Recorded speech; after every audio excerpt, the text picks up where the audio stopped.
সুপ্রিয় চাকরি প্রত্যাশী ও শিক্ষার্থী বন্ধুগণ, আসসালামু আলাইকুম। আজকে আমি কন্ডিশনাল সেন্টেন্স সম্পর্কে আলোচনা করব। আপনারা অবগত রয়েছেন যে বিসিএস পরীক্ষা সহ পিএসসি ও চাকরি অন্যান্য পরীক্ষায় এই কন্ডিশনাল সেন্টেন্স থেকে প্রশ্ন এসে থাকে। তাছাড়া কন্ডিশনাল সেন্টেন্স কারেকশন আকারেও হয়ে থাকে, সেখানে 4টি অপশন দেওয়া থাকে, কোনটি সঠিক বা কোনটি কারেক্ট বাক্য সেখানে কন্ডিশনাল সেন্টেন্স দেওয়া থাকে। এখানে টেন্স, ভার্ব, অন্যান্য জিরান, পার্টিসিপল অনেক বিষয় জানতে হয়। তাই আজকে আমরা কন্ডিশনাল সেন্টেন্স মনোযোগ সহকারে ও গুরুত্ব সহকারে জানবো ও শিখব। কন্ডিশনাল সেন্টেন্স শুরুতেই বলে নিতে হয় যে কন্ডিশনাল সেন্টেন্স 4 ধরনের। একটি হলো জিরো কন্ডিশনাল, আর একটি হলো ফার্স্ট কন্ডিশনাল, সেকেন্ড কন্ডিশনাল এবং সর্বশেষ হলো থার্ড কন্ডিশনাল। অর্থাৎ 1, 2, 3 এবং জিরো কন্ডিশনাল, মোট 4টি কন্ডিশনাল সেন্টেন্স রয়েছে। প্রথমে আমরা জানবো জিরো কন্ডিশনাল এবং ফার্স্ট কন্ডিশনাল সম্পর্কে। জিরো কন্ডিশনাল এবং ফার্স্ট কন্ডিশনাল, এখানে দেখেন জিরো কন্ডিশনালের ক্ষেত্রে আমরা অনেক সময় বন্ধু বান্ধবের ওয়াদা করাই যে তুমি সত্য বলছো কি না। তখন বন্ধু বান্ধব বলে যে হ্যাঁ সত্যি বলছি, তখন আমরা বলি যে তুই 3 সত্যি বল বা তুমি 3 সত্যি বলো। তখন 3 সত্যি বলে, এই 3 সত্যির সাথে থাকতে হবে নিশ্চয়তা, তাহলে সেটি হবে জিরো কন্ডিশনাল সেন্টেন্স। একটু লক্ষ্য করুন যে 3 সত্যির সাথে নিশ্চয়তা থাকবে। 3 সত্যিটা কি? 3 সত্যিটা একটি হলো চিরন্তন সত্য, দ্বিতীয়টি হলো অভ্যাসগত সত্য এবং তৃতীয়টি হলো বৈজ্ঞানিক সত্য। এই বৈজ্ঞানিক সত্য এবং যদি নিশ্চয়তা থাকে, 3টি বিষয়ে নিশ্চয়তা থাকলে সেটি হবে জিরো কন্ডিশনাল সেন্টেন্স। এবং জিরো কন্ডিশনাল সেন্টেন্স ভবিষ্যৎ নির্দেশক হতে পারে, তবে সেই ক্ষেত্রেও নিশ্চয়তা থাকতে হবে, এই 3 সত্যির নিশ্চয়তা থাকতে হবে। আর ফার্স্ট কন্ডিশনাল সেন্টেন্সে অনিশ্চয়তা থাকবে কিন্তু ভবিষ্যৎ নির্দেশক, অর্থাৎ রেজাল্ট ক্লোজটি হবে ভবিষ্যৎ নির্দেশক। আর এই যে আমি ক্লোজ বললাম, এখানে আরেকটি বিষয় যে এই কন্ডিশনাল সেন্টেন্সে 2টি ক্লোজ থাকে, একটি হলো ইফ ক্লোজ আর একটি হলো রেজাল্ট ক্লোজ। আপনারা সবাই ক্লোজ সম্পর্কে ভালো ধারণা রয়েছে, তারপরে আমরা পরবর্তী লেকচারে ক্লোজ সম্পর্কে আলোচনা করব। আপনারা জানেন যে ক্লোজ কি? সাবজেক্টের পরে ফিনিট ভার্ব। ফিনিট ভার্ব মানে সমাপিকা ক্রিয়া, অর্থাৎ সাবজেক্টের পরে সমাপিকা ক্রিয়া বসে ক্লোজ গঠিত হয়। তাই এখানে 2টি ক্লোজ, একটি হলো ইফযুক্ত ক্লোজ আর একটি হলো রেজাল্ট ক্লোজ। এক্ষেত্রে ইফযুক্ত ক্লোজটি আগে বা পরেও ব্যবহৃত হতে পারে, সেটি কোনো ফ্যাক্টর নয়। আমরা তাহলে প্রথমেই জানবো কি? জিরো কন্ডিশনাল, যেখানে 3 সত্যি নিশ্চয়তা থাকতে হবে।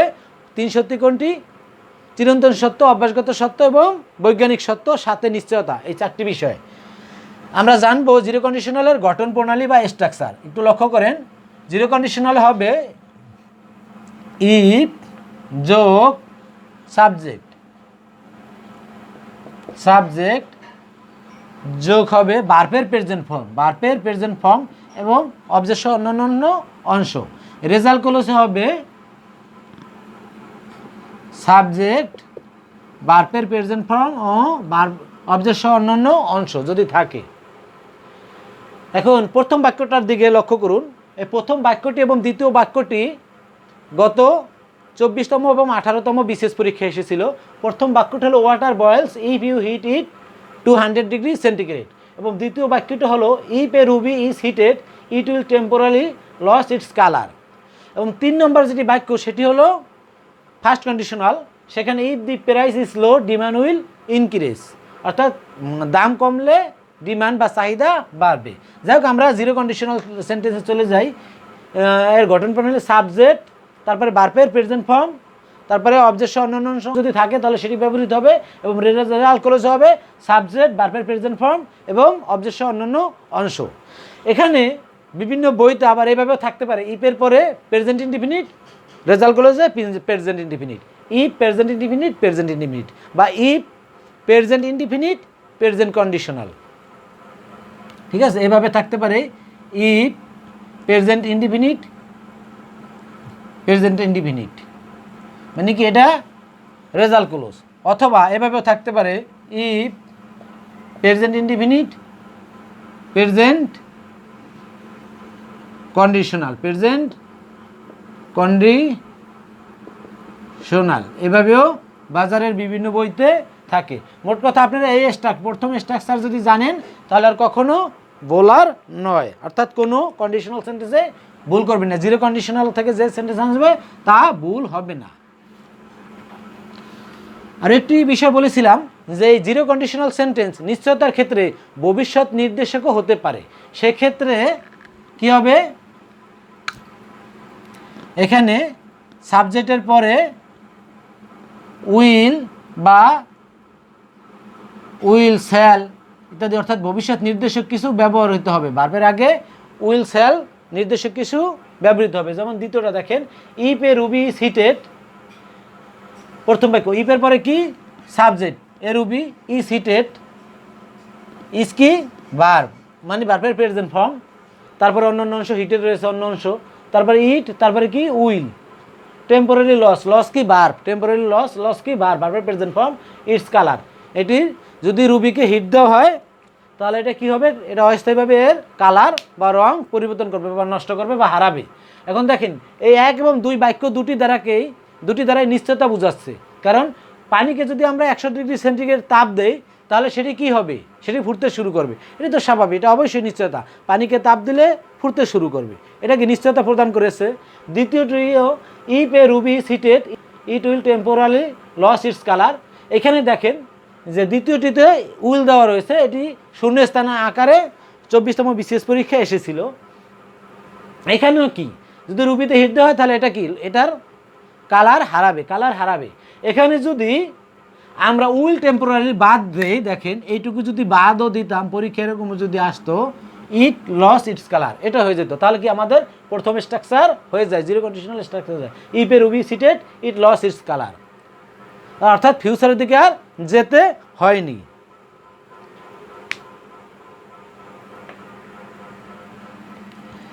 তাছাড়া আমরা যদি আরও একটা বাক্য দেখি এই জিরো কন্ডিশনালের, যে if we heat iron, if subject, ইফের পর কি সাবজেক্ট, উই হিট ভার্বের present form heat, if you heat iron object, আমি বলছিলাম যে অবজেক্ট সহ অন্যান্য যদি থাকে তা, এটি হলো কি ইফ ক্লোজ। রেজাল্ট ক্লোজে কি হবে, রেজাল্ট ক্লোজ হবে ইটস, এটি কি subject, it's turn, it turns, এটি কি ভার্বের প্রেজেন্ট ফর্ম, ইট টার্নস ইনটু রেড, অর্থাৎ এটা লাল হয়ে যাবে, রক্তিম হয়ে যাবে, লাল হয়ে যাবে, পুরো লাল হয়ে যায়। যে ইফ ইউ হিট আয়রন, যদি লোহায় তাপ দেওয়া হয় তা এটি কি, এটি লাল হয়ে যায়, পুরে লাল হয়ে যায়, পরিবর্তন হয়ে লাল হয়ে যায়। এটি পিএসসির বিভিন্ন পরীক্ষায় এসেছিল, if you heat iron it turns into red, এটিও পিএসসির একাধিক পরীক্ষায় প্রশ্ন এসেছিল। লক্ষ্য করুন এখানেও সাবজেক্ট কি ইফের পরে সাবজেক্টের পরে কি হিট ভার্বের প্রেজেন্ট ফর্ম, তারপরে আয়রন রয়েছে অবজেক্ট হিসেবে, রেজাল্ট ক্লোজে রয়েছে সাবজেক্ট হিসেবে ইট, তারপরে কি রয়েছে ভার্বের প্রেজেন্ট ফর্ম টার্নস, এবং অন্য অংশ রয়েছে কি ইনটু রেড।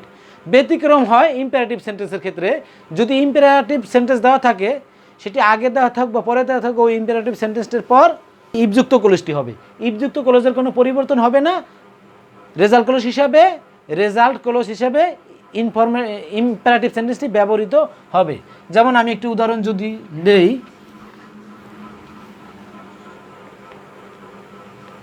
তো লক্ষ্য করুন যে ইনফর্ম মি, আপনারা জানেন যে সেন্টেন্সের গঠন অনুসারে 5 প্রকার, assertive, interrogative, imperative, optative, exclamatory. তো এই ইনফর্ম মি এটি কি imperative sentence. Inform me if you know it properly, if you know it properly, একটু লক্ষ্য করেন ইনফর্ম মি, এটি কি রেজাল্ট ক্লোজ, ইফের পরে কি, ইফের পরে সাবজেক্ট ইউ, তারপর কি ভার্বের প্রেজেন্ট ফর্ম নো এবং অন্যান্য অংশ। তাহলে আমরা জানি যে ব্যতিক্রমে ইম্পারেটিভ সেন্টেন্স এরকম হতে পারে, সেখানে ওই দ্বিতীয় রেজাল্ট ক্লোজ যেরকম রয়েছে সাবজেক্টের পরে ভার্বের প্রেজেন্ট ফর্ম এইভাবে নাই, এখানে রয়েছে কি ইম্পারেটিভ সেন্টেন্স। ইম্পারেটিভ সেন্টেন্স আগে পরেও হতে পারে, কোনো সমস্যা নেই। আমি আবার বলছি রেজাল্ট ক্লোজ এবং ইফ ক্লোজ একটি আগে পরে হতে পারে, যে ইফযুক্ত বাক্যটি প্রথমে থাকতে হবে তার কোনো নিশ্চয়তা নেই, কিন্তু এই জিরো কন্ডিশনাল সেন্টেন্স দ্বারা নিশ্চয়তা প্রদান করা হবে। আরেকটি বিষয় না বললেই নয়, যে অনেক সময় ইফের পরিবর্তে হোয়েনযুক্ত রেজাল্ট ক্লজ দ্বারা যদি প্রেজেন্ট ইনডিফিনিট টেন্স বোঝায়, এখানে আমি বলছিলাম যে এই জিরো কন্ডিশনালে দুটি প্রেজেন্ট, ইফ ফিউচারও হতে পারে, তবে ভবিষ্যতে সেটা নিশ্চয়তার শর্তে কি ভবিষ্যতে হতে পারে। মেইনলি আমাদের স্ট্রাকচার কি ইফ সাবজেক্ট ভার্বের প্রেজেন্ট ফর্ম, রেজাল্ট ক্লজ কি সাবজেক্ট ভার্বের প্রেজেন্ট ফর্ম। এই রেজাল্ট ক্লজ যদি হোয়েনযুক্ত হয় এবং প্রেজেন্ট ইনডিফিনিট টেন্স বোঝায়, তাহলে ইফযুক্ত অংশটিও প্রেজেন্ট ইনডিফিনিট টেন্স হবে, যা গত 39তম বিসিএস পরীক্ষা এসেছিল। When water freezes, when water freezes it turns into ice, it turns into ice. When water freezes, যখন পানিকে ফ্রিজ করা হয় তখন এটা কী হয়, বরফে পরিণত হয়। বরফে পানিকে ফ্রিজাইজেশন করা হলে তখন এটা কী হয়, বরফে পরিণত হয়। এখন দেখেন হোয়েন ওয়াটার ফ্রিজেস, এই হোয়েনযুক্ত বাক্য, এটি কি রেজাল্ট ক্লোজ। এই রেজাল্টযুক্ত ক্লোজ বাক্য দেখেন হোয়েন ওয়াটার ফ্রিজেস, এটা কি সাবজেক্টের ওয়াটার সাবজেক্ট, তারপরে কি ভার্বের প্রেজেন্ট ফর্ম, সাবজেক্টের পরে কি ভার্বের প্রেজেন্ট ফর্ম রেজাল্ট ক্লোজ। এবং ইফযুক্ত বাক্যটি কি, ইফের পরিবর্তে কি হোয়েনযুক্ত, এটি রেজাল্ট ক্লোজ।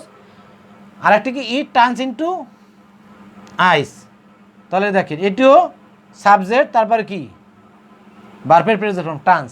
এখানে আমি বলছি যে ইফের পরিবর্তে অনেক সময় যদি হোয়েনযুক্ত রেজাল্ট ক্লোজটি প্রেজেন্ট ইনডিফিনিট হয়। এখানে আবার বলছি যে হোয়েনযুক্ত ক্লোজে যদি result close present indefinite tense হয়, তাহলে হোয়েনযুক্ত ক্লোজটিও প্রেজেন্ট ইনডিফিনিট টেন্স হবে। অর্থাৎ ইফের পরিবর্তে হোয়েন, এটিও কি প্রেজেন্ট ইনডিফিনিট টেন্স, এবং রেজাল্ট ক্লোজটিও কি present indefinite tense, present indefinite tense আমরা জানলাম। তাহলে জিরো কন্ডিশনাল সেন্টেন্স।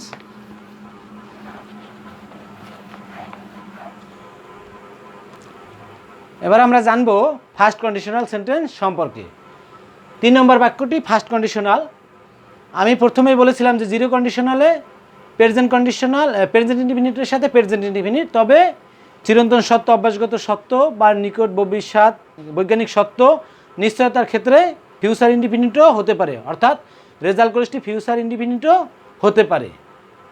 কিন্তু জিরো কন্ডিশনাল এবং ফার্স্ট কন্ডিশনালের সাথে পার্থক্য হলো, জিরো কন্ডিশনাল প্রেজেন্টের সাথে প্রেজেন্ট ইনডিফিনিট দ্বিতীয় শর্ত আমরা যদি বাদ দেই, যেটি নিশ্চয়তার ক্ষেত্রে ভবিষ্যৎ হতে পারে, আর ফার্স্ট কন্ডিশনাল হলো প্রেজেন্ট ইনডিফিনিটের সাথে ফিউচার ইনডিফিনিট, এখানে অনিশ্চয়তা প্রদান করবে, এখানে অনিশ্চয়তা প্রদান করবে। একটু দেখেন এটার গঠন প্রণালী হলো বা স্ট্রাকচার হলো ইফ তারপরে সাবজেক্ট, তারপরে ভার্বের প্রেজেন্ট ফর্ম, ভার্বের প্রেজেন্ট ফর্ম, অন্য অংশ থাকলে অন্য অংশ। রেজাল্ট ক্লোজ হলো সাবজেক্ট উইল বা শ্যাল বা প্রেজেন্ট নির্দেশক, ফিউচার নির্দেশক শব্দ, ভার্বের প্রেজেন্ট ফর্ম, তারপরে ভার্বের প্রেজেন্ট ফর্ম ও অন্য অংশ।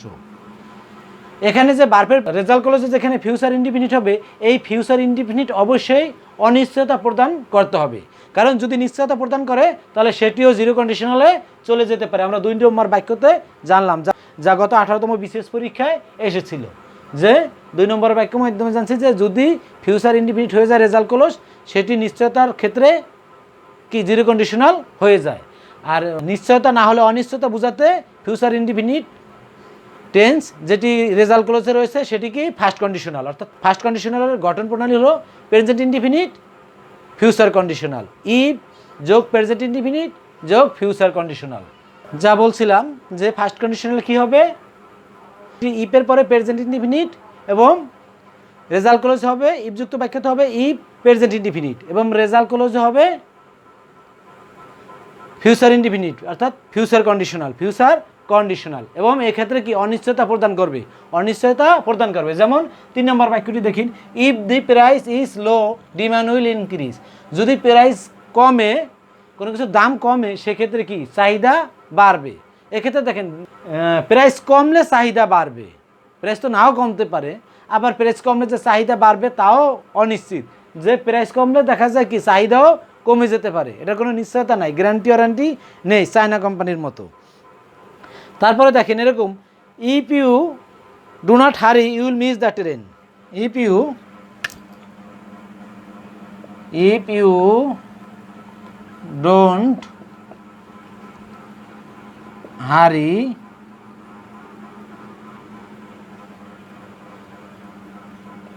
You will miss the train. If you do not hurry you will miss the train. এখানে লক্ষ্য করেন ইফের পর কি সাবজেক্ট ইউ, ডোন্ট হারি, হারি কি ভার্বের প্রেজেন্ট ফর্ম, তারপরে রেজাল্ট ক্লজ কি ইফ, কি result clause subject, result clause কি সাবজেক্টের পরে উইল শ্যাল বা ভবিষ্যৎ নির্দেশক কোনো শব্দ, যেমন উইল শ্যাল, তারপরে কি আছে ভার্বের present form miss the train. তাছাড়া হতে পারে I will come tomorrow if I have time. দেখেন এটাও কিন্তু অনিশ্চয়তা প্রদান করে। আবার কি আই উইল কাম টুমোরো, আমি আগামীকাল আসবো, ইফ আই হ্যাভ টাইম, যদি আমি সময় পাই। এখানে অনিশ্চয়তা প্রদান করে, আমি সময় পেলে আগামীকাল আসবো, সময় পাইলে নাও আসতে পারি, এটার কোনো গ্যারান্টি নাই, মানে অনিশ্চয়তা প্রদান করে। তাহলে আমরা জানলাম যে ফার্স্ট কন্ডিশনাল সেন্টেন্স কি হবে, সাবজেক্টের পরে কি ইফের পরে ফার্স্ট কন্ডিশনাল হবে, ইফের পরে প্রেজেন্ট ফর্ম যেটি ইফ ক্লোজ, তারপরে হবে ফিউচার ফর্ম বা ফিউচার ইনডিফিনিট বা ফিউচার ক্লোজ, ফিউচার হবে যেটি রেজাল্ট ক্লোজটি হবে ফিউচার টেন্সের, রেজাল্ট ক্লোজটি হবে ফিউচার টেন্সের। ফিউচার মাস্ট, এখানে কোনো প্রেজেন্ট ইনডিফিনিট হওয়ার সুযোগ নেই, দুইটি প্রেজেন্ট ইনডিফিনিট হওয়ার সুযোগ নেই। ফার্স্ট কন্ডিশনালে ইফযুক্ত বাক্যটি হবে প্রেজেন্ট ইনডিফিনিট, পরেরটি হবে ফিউচার ইনডিফিনিটের, আর জিরো কন্ডিশনালে দুটিই কি প্রেজেন্ট ইনডিফিনিট হতে পারে, আবার এই রেজাল্ট ক্লজটি ফিউচার ইনডিফিনিট হতে পারে। তবে সেক্ষেত্রে ওই চিরন্তন সত্য, অভ্যাসগত সত্য বা বৈজ্ঞানিক সত্যের নিশ্চয়তা থাকতে হবে। ওই মোট কথা 3 সত্যের নিশ্চয়তা থাকা সত্ত্বে ভবিষ্যতও হতে পারে কোনটি, জিরো কন্ডিশনাল। কিন্তু অনিশ্চয়তার ক্ষেত্রে কোনো জিরো কন্ডিশনাল হওয়ার সুযোগ নাই ভবিষ্যতের ক্ষেত্রে, সেটি সবসময় হবে কি ফার্স্ট কন্ডিশনাল। শিক্ষার্থী বন্ধুগণ, এবার আমরা জানবো সেকেন্ড কন্ডিশনাল এবং থার্ড কন্ডিশনাল সম্পর্কে। তার আগে আপনারা বোর্ডে লেখা রয়েছে ফার্স্ট কন্ডিশনাল স্ট্রাকচার, এটা আপনারা লিখে নিতে পারেন। আমরা তারপরে জানবো সেকেন্ড কন্ডিশনাল ও থার্ড কন্ডিশনাল সম্পর্কে।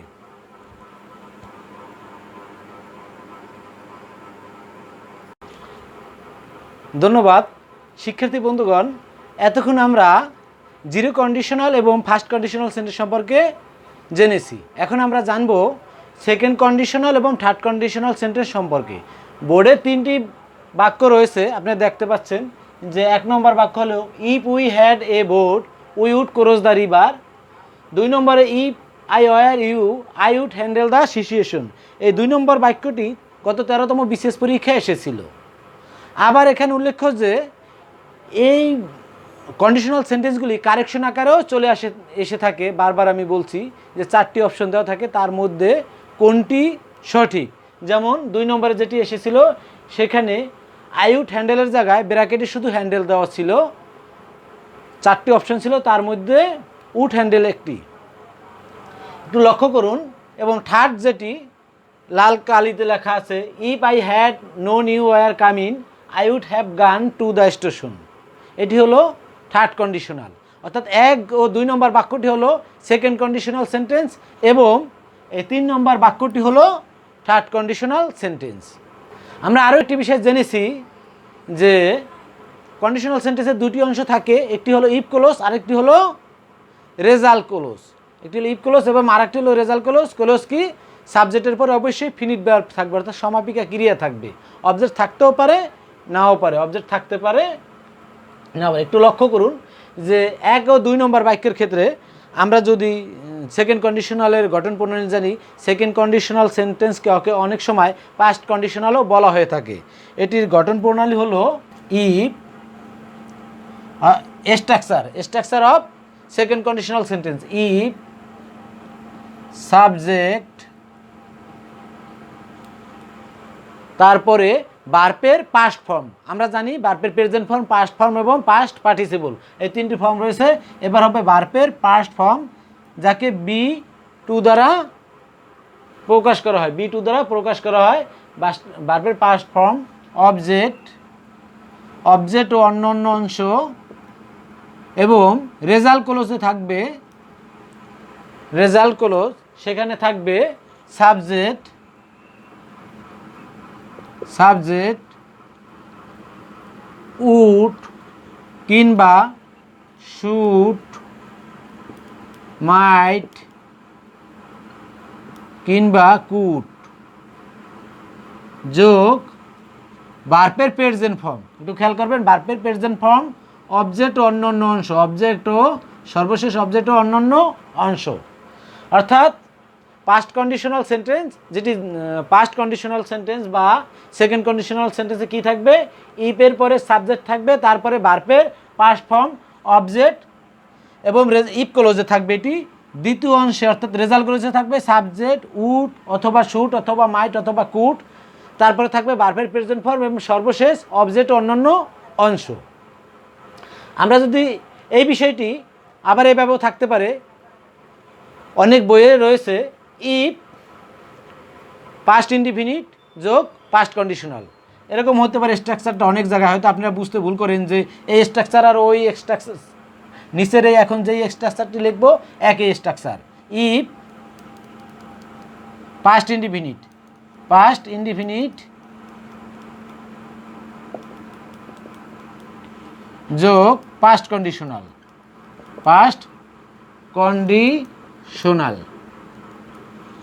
একই বিষয়টি।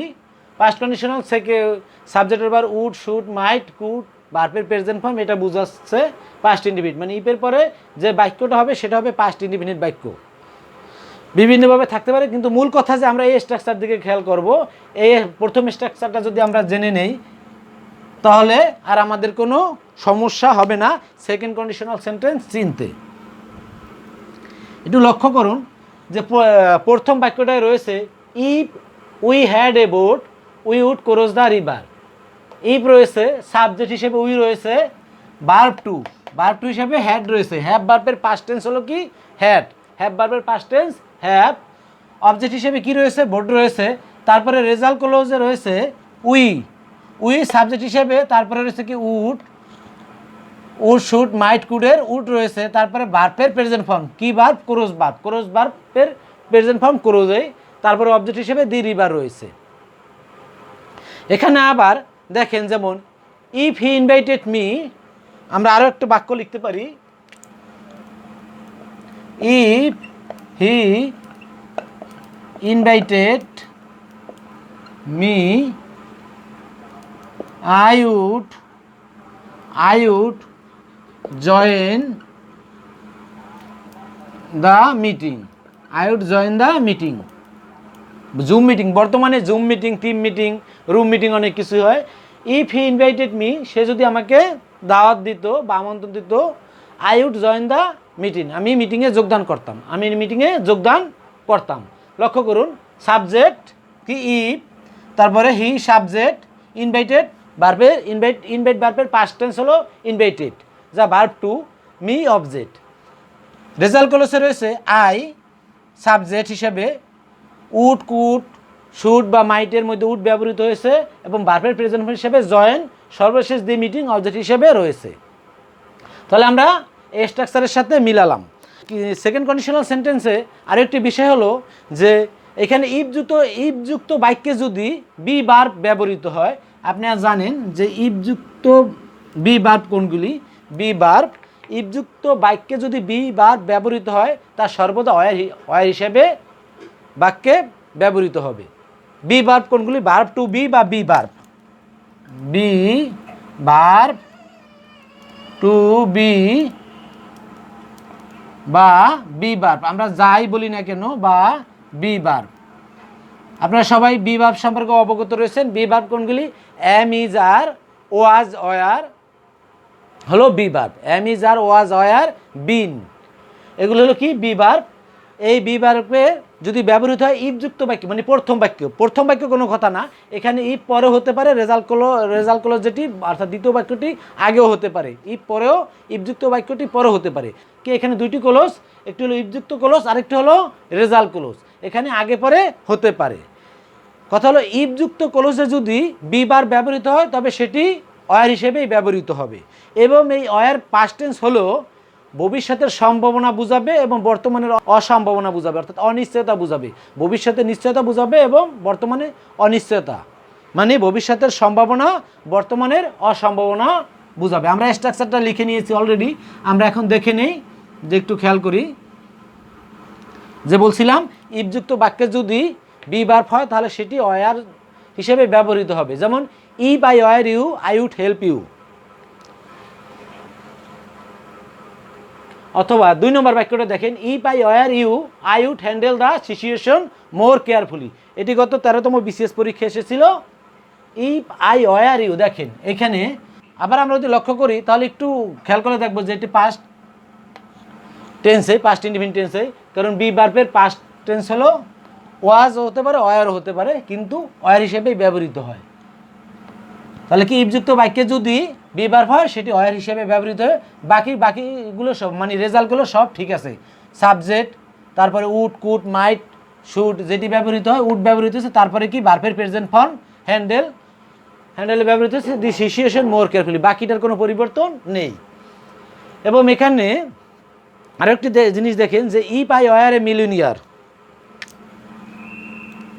If I were a millionaire, আমি এই বাক্যটা লিখছি কারণ আছে মিলিয়নিয়ার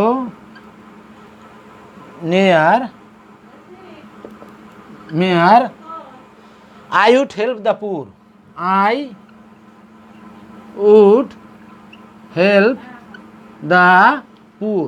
একটু লক্ষ্য করুন এখানে এই মিলিনিয়ার বানানটা অনেক সময় স্পেলিং হিসাবে চলে আসে, পরীক্ষায় মিলিনিয়ার বাক্যটাও চলে আসে।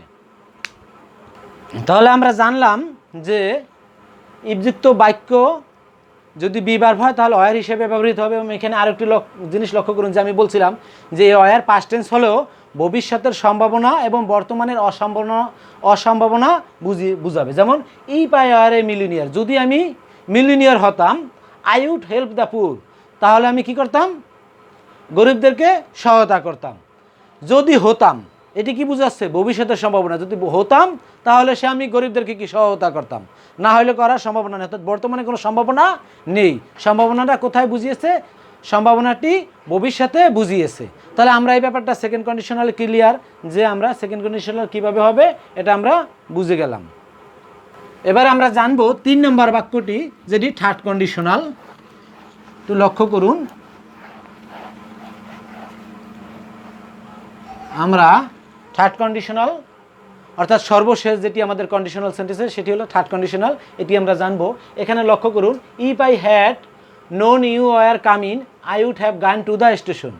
এখানে স্ট্রাকচার বা গঠন প্রণালী হলো ইফ,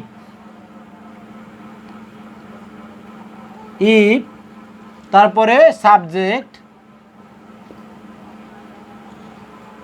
তারপরে কি হবে? তারপরে হ্যাড হবে, তারপরে হবে হ্যাড, তারপর ভার্বের পাস্ট পার্টিসিপল, অথবা B3ও আমরা লিখতে পারি, B3ও লিখতে পারি। এটি হলো ইফযুক্ত ক্লোজে। এবং রেজাল্ট ক্লোজে হবে সাবজেক্ট, তারপরে উড, শুড, কুড বা মাইট, যোগ হবে হ্যাভ, এবং ভার্বের পাস্ট পার্টিসিপল। এখানেও ভার্বের পাস্ট পার্টিসিপল ব্যবহৃত হবে, অর্থাৎ B3 সর্বশেষ অবজেক্ট ও অন্য অংশ থাকলে তা ব্যবহৃত হবে। একটু খেয়াল করেন, আবার আমি বলছি যে এই থার্ড কন্ডিশনাল সেন্টেন্সে গঠন প্রণালী হলো বা স্ট্রাকচার হলো ইফ, সাবজেক্ট, তারপরে হ্যাড, ভার্বের পাস্ট পার্টিসিপল অর্থাৎ ভার্বের 3 ফর্ম, এবং অবজেক্ট থাকলে অবজেক্ট, এবং এটি হবে ইফযুক্ত ক্লোজ। এবং রেজাল্ট ক্লোজ হবে সাবজেক্ট, তারপর হবে উড, শুড, কুড, মাইটের যে কোনো একটি, তারপরে হ্যাভ, তারপরে ভার্বের পাস্ট পার্টিসিপল অর্থাৎ আবার তৃতীয় ফর্ম, সর্বশেষ অবজেক্ট বা অন্যান্য থাকলে তা ব্যবহৃত হবে। থার্ড কন্ডিশনাল সেন্টেন্সকে পারফেক্ট কন্ডিশনালও বলা হয়ে থাকে, পরীক্ষায় এটি এসে থাকে। থার্ড কন্ডিশনাল সেন্টেন্সকে কি বলা হয়ে থাকে? পারফেক্ট কন্ডিশনাল সেন্টেন্সও বলা হয়ে থাকে। এটি এইভাবে হতে পারে যে ইফ পাস্ট পারফেক্ট যোগ পারফেক্ট কন্ডিশনাল দেখেন বিভিন্ন বইতে এইভাবেও লিখে থাকতে পারে, অথবা পাস্ট পারফেক্ট তারপরে উড কুড শুড এভাবে দিয়ে থাকতে পারে। তাহলে আমরা যদি একটু লক্ষ্য করি তৃতীয় বাক্যটির দিকে, if I had known you were coming I would have gone to the station. এখানে দেখেন ইফ, তারপরে সাবজেক্ট হিসেবে আই রয়েছে, হ্যাড রয়েছে কি হ্যাভ ভার্বের পাস্ট পার্টিসিপল, কি হ্যাভ ভার্বের কি হ্যাড রয়েছে, সূত্র নিয়ম অনুযায়ী হ্যাড রয়েছে, এবং নোন রয়েছে নো ভার্বের পাস্ট পার্টিসিপল। নো ভার্বের পাস্ট পার্টিসিপল আপনারা জানেন পাস্ট ফর্ম হলো নিউ, নো নিউ নোন। তারপর অবজেক্ট হিসেবে ইউ রয়েছে এবং বাকি অন্য অংশ। দ্বিতীয় যেটি result clause, I would have gone to the station. I এখানে সাবজেক্ট, উড কুড শুড মাইটের উড রয়েছে, তারপরে কি রয়েছে হ্যাভ, এবং গান হিসেবে গো অ্যান্ড গান ভার্বের তৃতীয় ফর্ম অর্থাৎ পাস্ট পার্টিসিপল ফর্ম রয়েছে, গো ভার্বের সর্বশেষ টু দ্য স্টেশন অবজেক্ট রয়েছে। এখানে আরও একটি বিষয় না বললেই নয়, যেখানে ইফ বাদ দিয়েও আমরা থার্ড কন্ডিশনাল সেন্টেন্স করতে পারি। ইফ বাদ দিয়েও থার্ড কন্ডিশনাল সেন্টেন্স করতে পারি কিভাবে? সেই ক্ষেত্রে আমাদের হ্যাড প্রথমে আনতে হবে, সেক্ষেত্রে আমাদের হ্যাডটি প্রথমে আনতে হবে, ইফ বাদ যাবে, বাকি আনচেঞ্জ, মানে বাকিটার কোনো পরিবর্তন হবে না, বাকিটা অপরিবর্তিত থাকবে। যেমন 40তম বিসিএস পরীক্ষায় যে প্রশ্নটি এসেছিল সেটা হলো, had I known you were waiting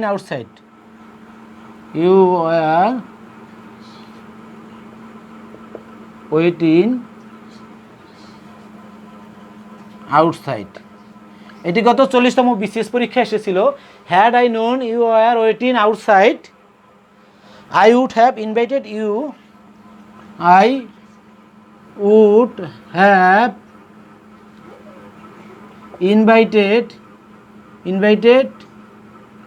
you to come in. যদি আমি জানতাম যে আপনি বাইরে অপেক্ষা করছেন, তাহলে আমি আপনাকে ভিতরে নিয়ে আসতাম। এই দেখেন হ্যাড আই নোন, এখানে আমি বলছিলাম যে ইফের পরিবর্তে প্রথমে হ্যাড চলে আসবে, তারপরে আনচেঞ্জ হ্যাড আসছে, তারপরে কি সাবজেক্ট হিসেবে আই, তারপরে ভার্বের পাস্ট পার্টিসিপল, নো ভার্বের পাস্ট পার্টিসিপল নোন, তারপরে অবজেক্ট এবং বাকি অংশ। রেজাল্ট ক্লোজ এটা পুরোটাই অপরিবর্তনীয়।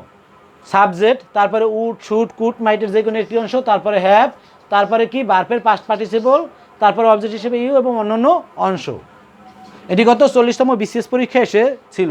তাছাড়া গত 37 ও 36তম বিসিএস পরীক্ষা একটি প্রশ্ন এসেছিল, this could have worked if I had been. আমি বোর্ডে লিখছি, একটু দেখেন। গত 37 ও 36তম বিসিএস পরীক্ষা এসেছিল।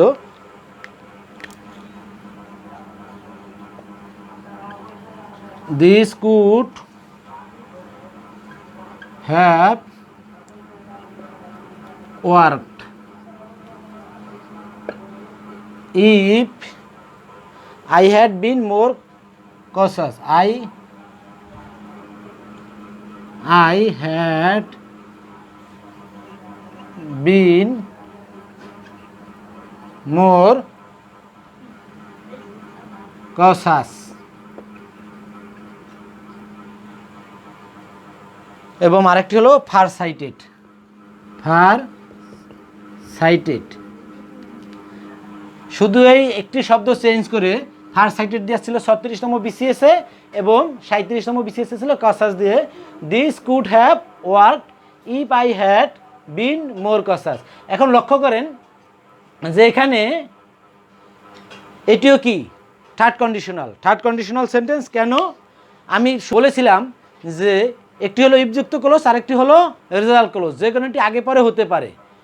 প্রথম যে বাক্যটি এটি হলো রেজাল্ট ক্লোজ, পরেরটি হলো ইফযুক্ত ক্লোজ। দেখেন ইফের পরে কি হবে? সাবজেক্ট, সাবজেক্টের পরে হ্যাড, হ্যাডের পর কী হবে ভার্বের পাস্ট পার্টিসিপল, বি ভার্বের পাস্ট পার্টিসিপল হলো বিন, তারপরে বাকি অন্য অংশ, এবং তারপরে কি হবে সাবজেক্ট, দি সাবজেক্ট, তারপরে কুড শুড, এই চারটির যে কোনো একটি অংশ হবে কুড বসছে, তারপরে কি হবে হ্যাভ, তারপরে কি হবে ভার্বের পাস্ট পার্টিসিপল ওয়ার্ক, ভার্বের পাস্ট পার্টিসিপল ওয়ার্কড, ওয়ার্ক ভার্বের পাস্ট পার্টিসিপল ওয়ার্ক। এটি গত 36 ও 37তম বিশেষ পরীক্ষায় এসেছিল। শিক্ষার্থী বন্ধুগণ, আপনারা সবাই আশা রাখি কন্ডিশনাল সেন্টেন্স সম্পর্কে আপনি দ্বারা কোনো ভুল হবে না। পরীক্ষা এভাবে আসে, আপনারা যদি এই নিয়মগুলো জানা থাকেন ইনশাল্লাহ কন্ডিশনাল সেন্টেন্স বা এখান থেকে কারেকশনের যেই প্রশ্ন আসবে আপনারা উত্তর করতে পারবেন। সবাই সুস্বাস্থ্য ও দীর্ঘায়ু কামনা করে এবং সফলতা কামনা করে এখানে শেষ করছি। আল্লাহ হাফেজ, আসসালামু আলাইকুম।